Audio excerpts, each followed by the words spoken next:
Sorry, I was interrupted in the last one, so I'll have to start pretty much mid-sentence here. This is about the vase. The sacred vase. All the historians mention the sacred vase, which was claimed by Saint Remigius of Rheims, and speak of the insolence of the subject in refusing to restore it to his master, the moderation of the sovereign in concealing his resentment, and the vengeance which he exacted at the general review of his troops on the field of Mars. In terms of admiration, the soldiers' arms not being in proper order, the king clove his head asunder with his sword. "It was thus," said he, "that you struck the vase at Soissons." So we've had some problems with this vase. Oddly, as soon as I was reading it, my dog barked really, really loud, and it was exactly at 13 minutes into this read. And the vase was struck, and so I'm kind of freaked out over the properties of that vase, even to this day, that it is still filled with power.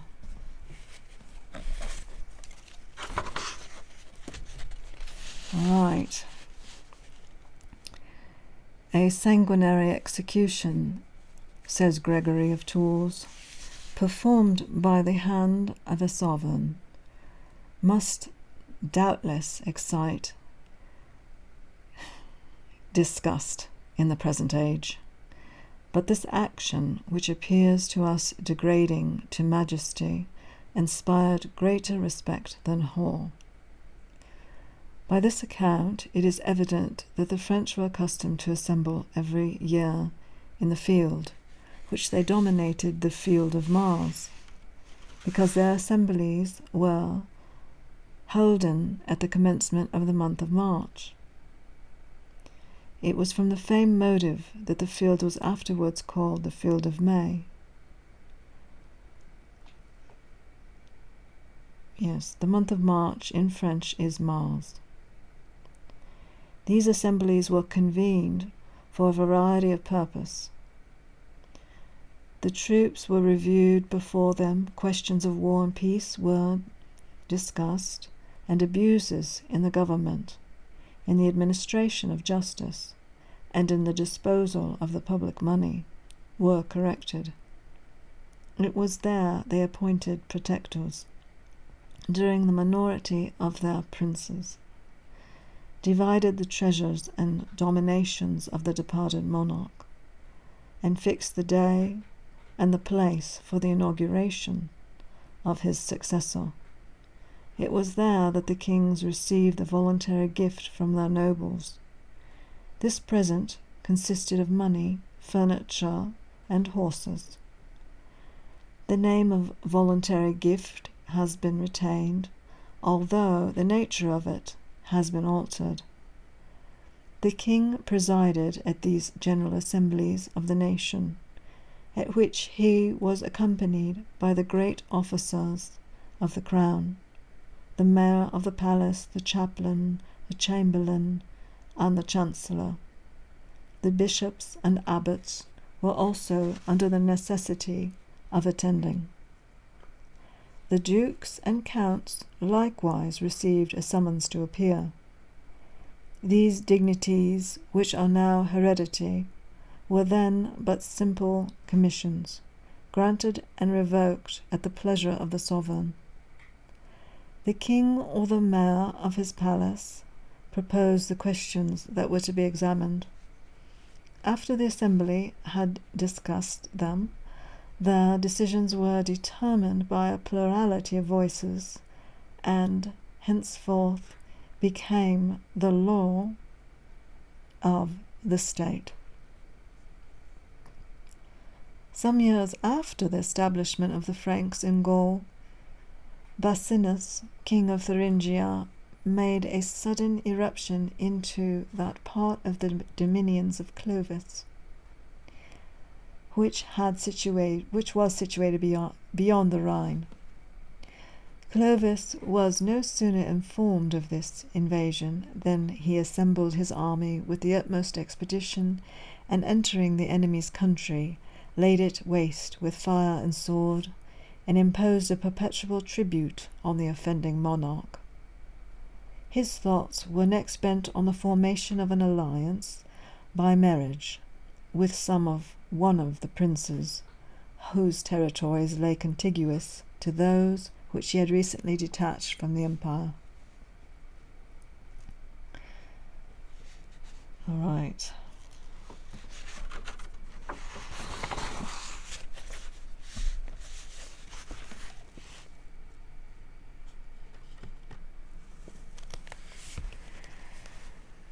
Gondibald, King of Burgundia.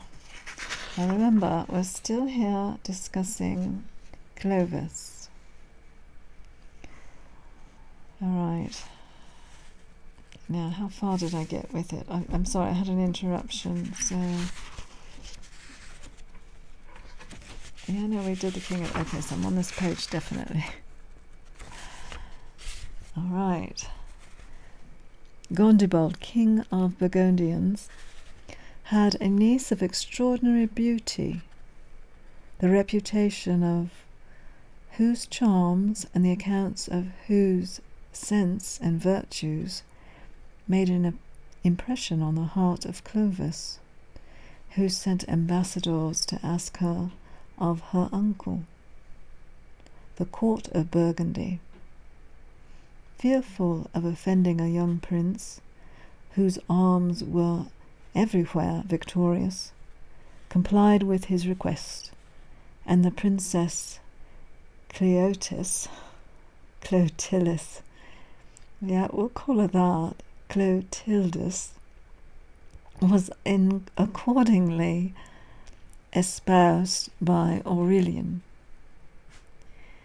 an illustrious Gaul, who made her the customary present of a halfpenny and a denier. This custom was long observed in France, and even now husbands give their brides some pieces of money, and only difference is in their number and value.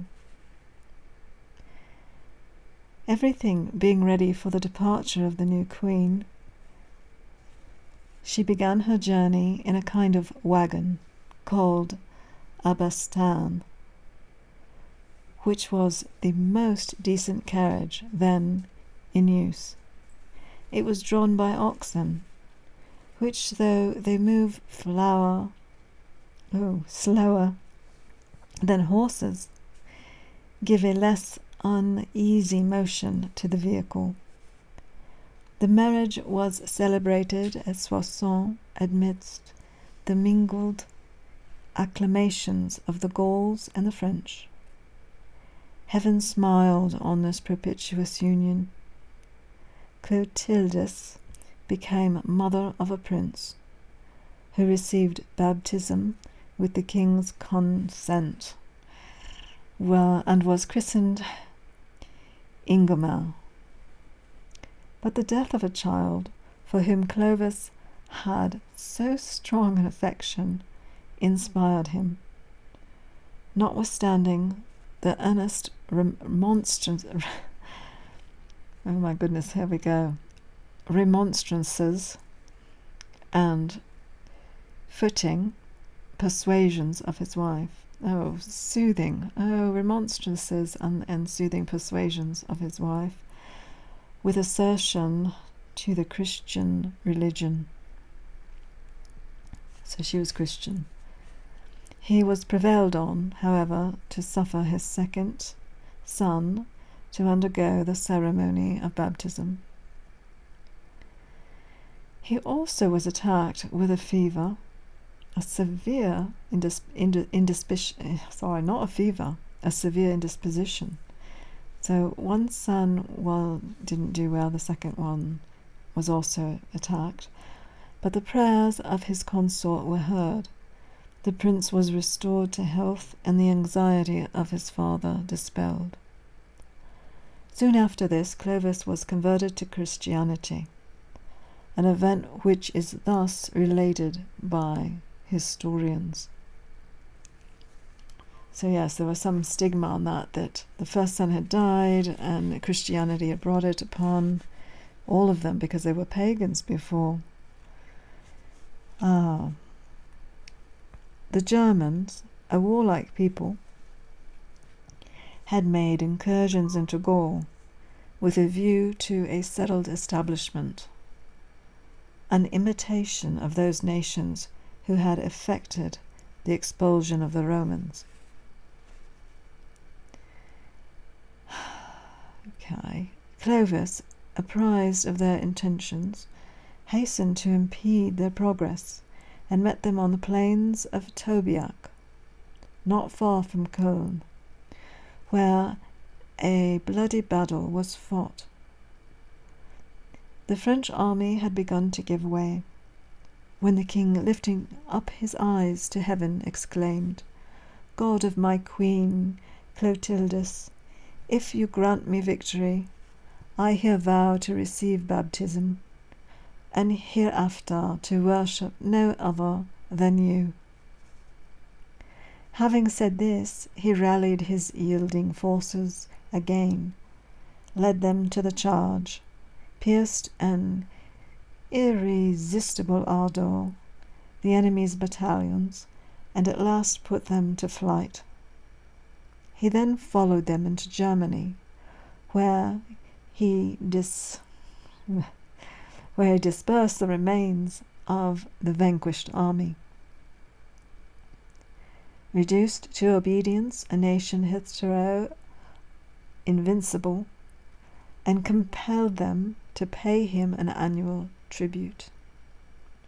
Faithful to his vow, he inquired into the mysteries of the Christian religion, and on Christmas Day received baptism at the church of Martin, in the suburbs of the city, from the Remigius Bishop of Rheims, a prelate equally distinguished for his birth and piety. His sister, Sleda, and about 3,000 of his subjects followed his example.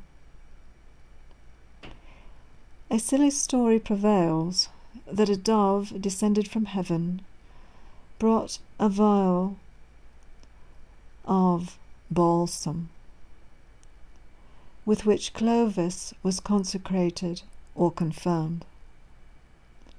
This is what is now called la Sainte Ampoule, the holy vial, which is kept with extreme care at Rheims and contains the oil used by the monarchs of France at the ceremony of their consecration. It has also been said that this prince received from the hands of an angel an écu azur, spotted with fleur-de-lis, but it is certain that the use of armorial bearings did not prevail in France till long after this period. The conversion of Clovis by no means repressed his ambition. Brabant, the country of Liege, and that part of Flanders which was situated on the sea coast, had not yet submitted to the new conqueror of Gaul. The most considerable of these small states were the Arboriki, a Christian nation that was firmly attached to the Christian religion, and these maintained an enmity against the French, who were pagans.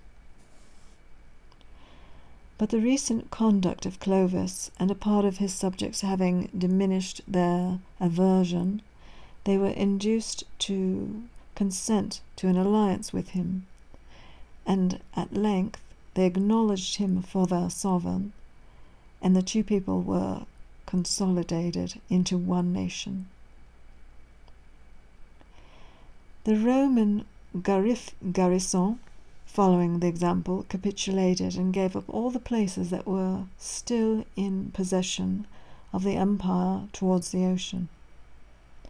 And on the banks of the Rhine, the principal articles of the treaty were these: that they should be governed by their own laws, that they should wear what dress they chose, and that in time of war they should hoist their own colours. This event gave rise to the establishment of the famous law called Les Riparia, from the name given to those soldiers or people who guarded or inhabited the banks of Maes and the Rhine, and probably the seashore. By this law, which bears a great resemblance to the Salic law, it is ordained that every riparius shall be treated as a Frenchman. It betrays vestiges of some Roman customs and contains several articles which have a direct relation to the Christian religion. The union of the Alberici with the French was followed by an event which Clovis, with more skill than probity, turned greatly to his own advantage.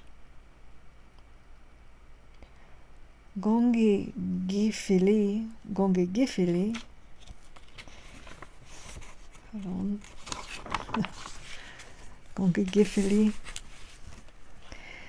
and his brother Gondibald,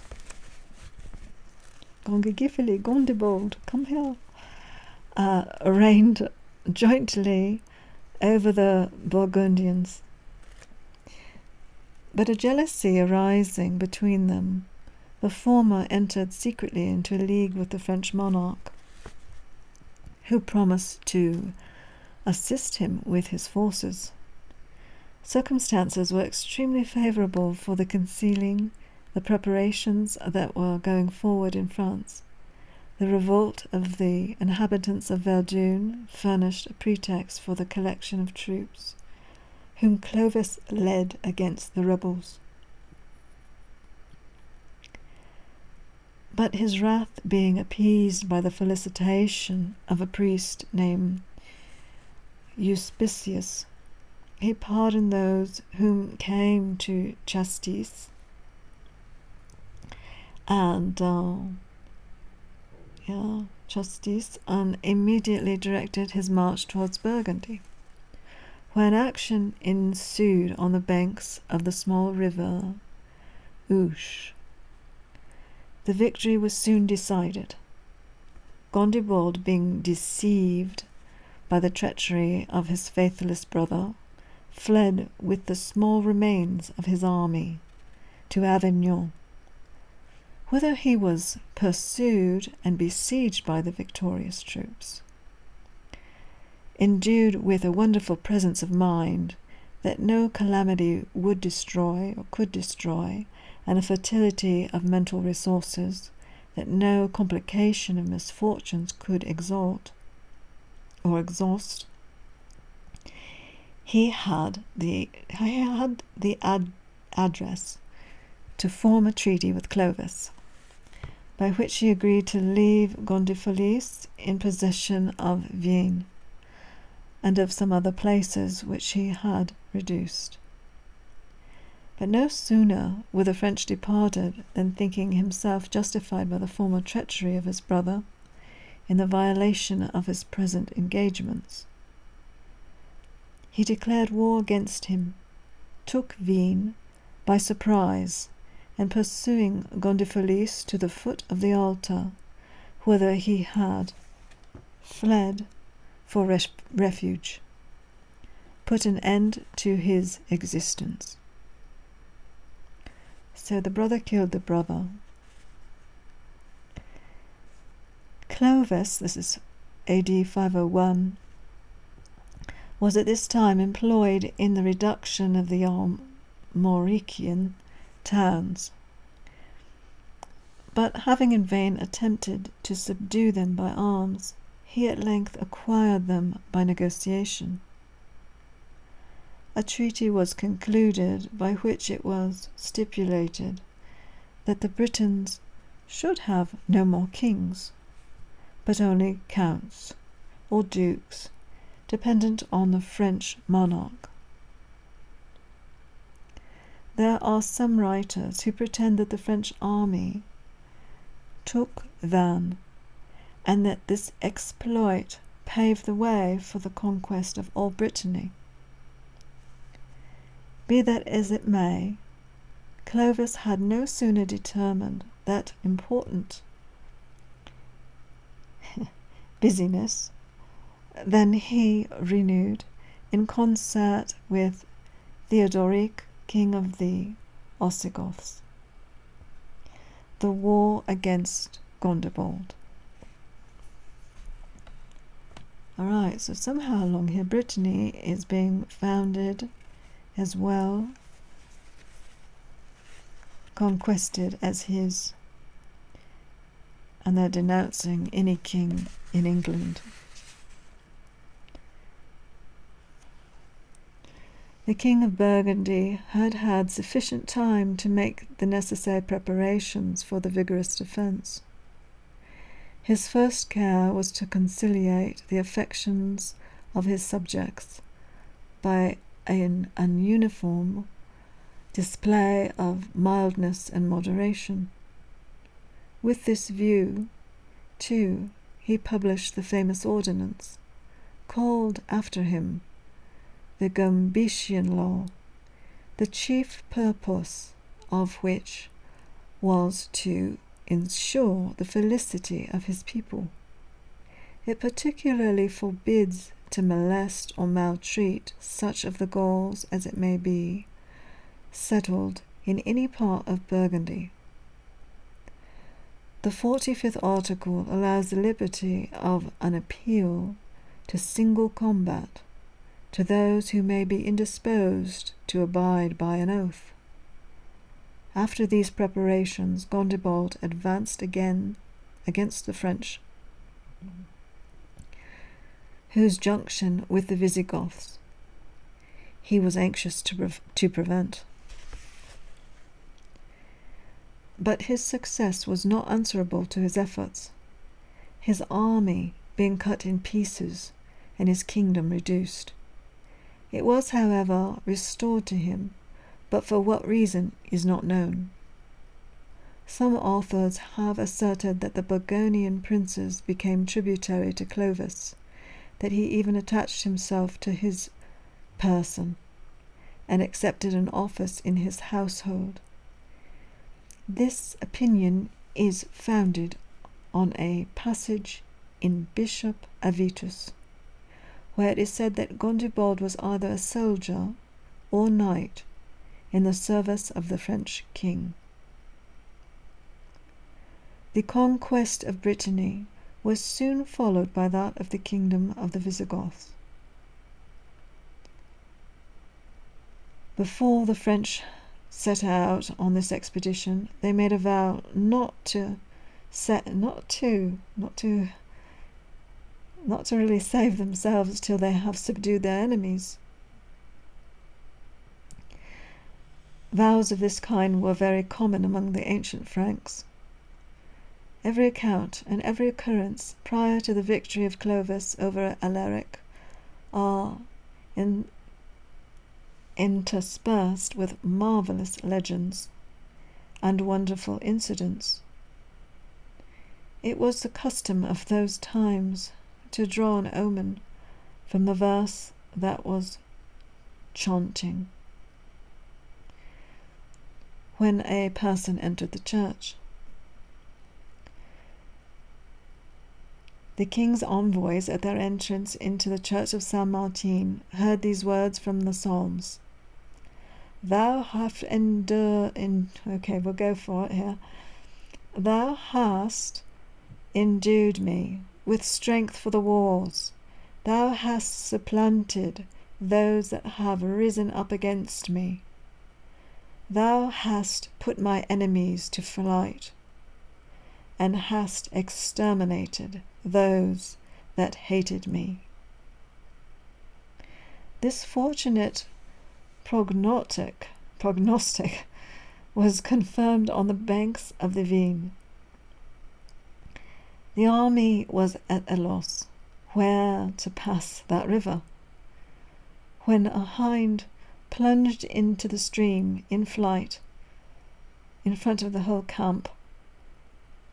And what it has done, it flew them a ford, which still remains the name of the passage of the hind. It showed them a ford, so they used a bird there that plunged into the stream in flight as to which way to go. A third prodigy, still more wonderful, dispelled every doubt and assured them that their expedition could not fail to prove successful.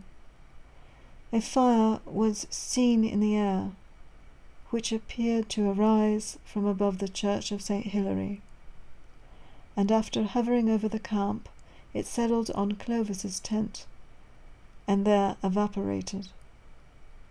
In a more enlightened age, it would have been considered as a mere aurora borealis, but at that time it was regarded as a prodigy portending the most splendid triumphs.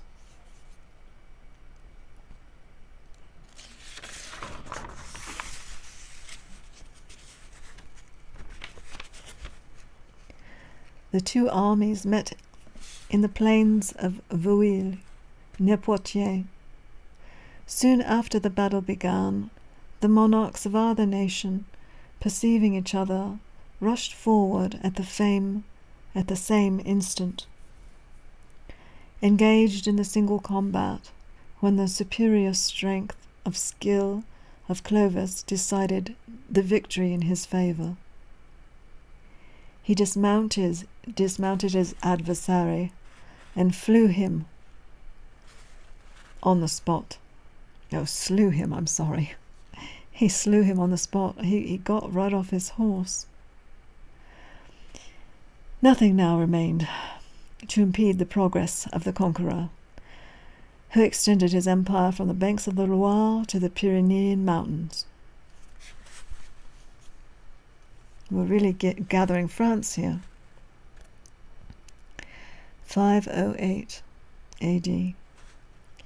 It was on his return from this expedition that he received at the city of Tours the ambassadors of Anaephius, Emperor of the East, who sent him the title and insignia of a patrician and consul, and conferred on him the dignified appellation of August. Clovis gave a great feast on this occasion, at which he appeared on horseback, with the crown on his head, and arrayed in imperial purple. He threw a quantity of money among the people, and from that time assumed the title of August, an appellation ever dear and venerable to the Gauls, from their long connection with the Romans. The new patrician, after dismissing the ambassadors, returned to Paris, which he made the capital of his empire, and fixed his residence in a palace in the southern part of the city, which he had formerly been inhabited by the emperors Julian and Valentinian I. Success had hitherto attended all the plans of Clovis, and allowing for the ferocious and martial spirit for which then prevailed. He had preserved his fame from any material pollution. But his good fortune and his heroism appear to have forsaken him at the same time.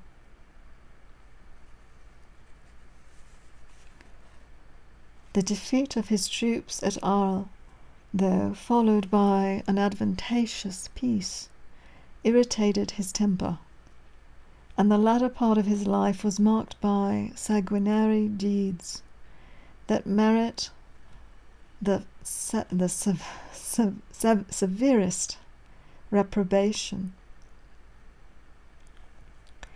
The cruelties he exercised against the princes of his family, whose territories he invaded, cannot fail to excite horror.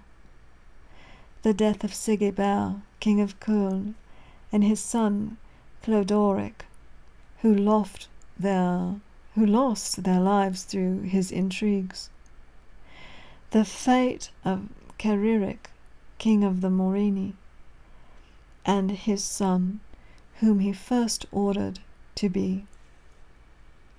Oh my gosh. My eyes were on that one. I wanted to say to be shaved, ordered to be shaved. That doesn't make sense. Well, yeah, I guess so. He was ordered to be shaved and then massacred.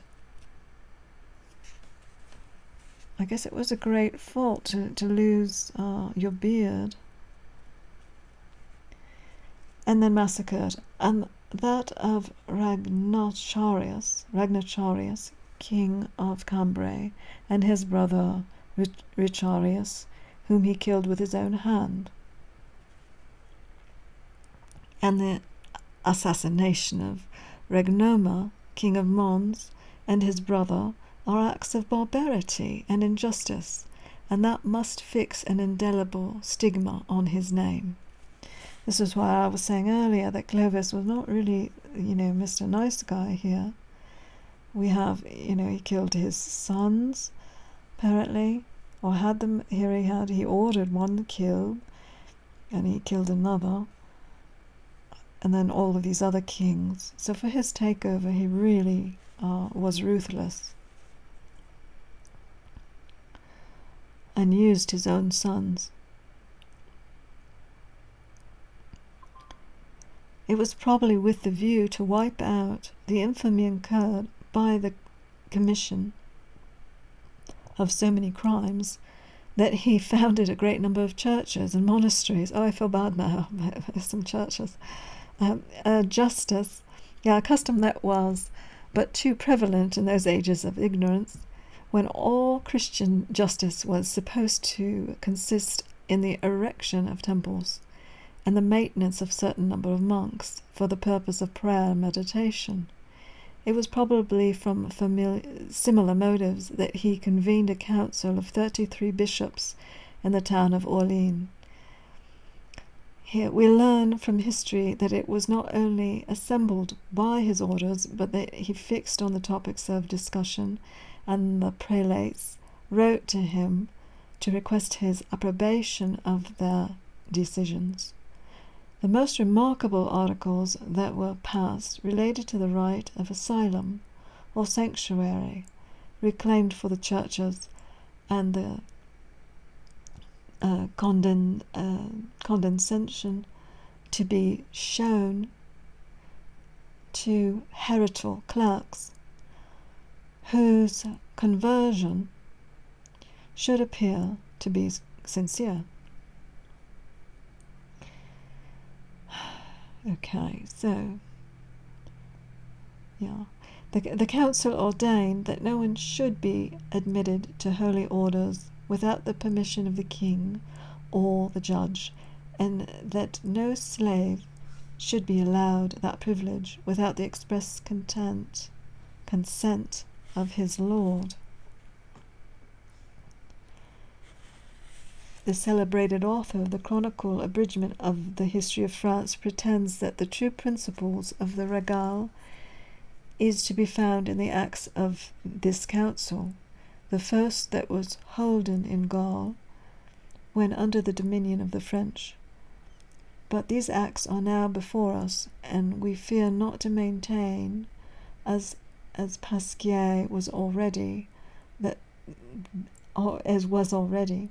that nothing can be discovered in them which relates to that important prerogative of the crown. If therefore it be true that this privilege is coeval with the monarchy, coeval, its origin must be looked for in the nature of the feudal law. The French monarchs have in all ages granted on the condition of military service or some other mark of feudal subjection.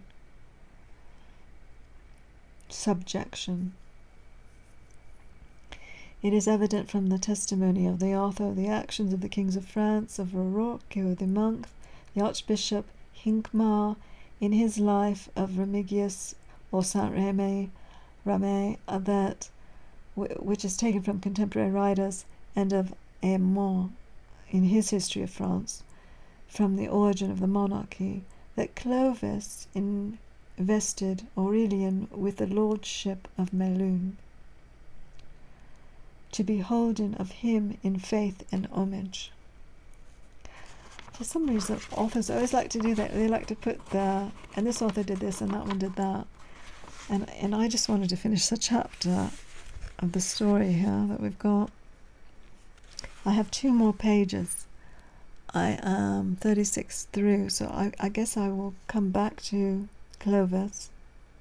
And yes, so Clovis is there. I'll leave this one for today.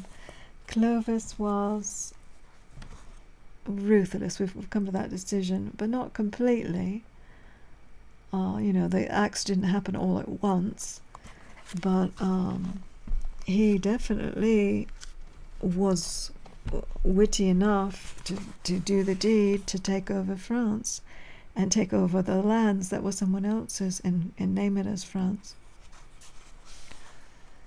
So France owes everything that they have to Clovis.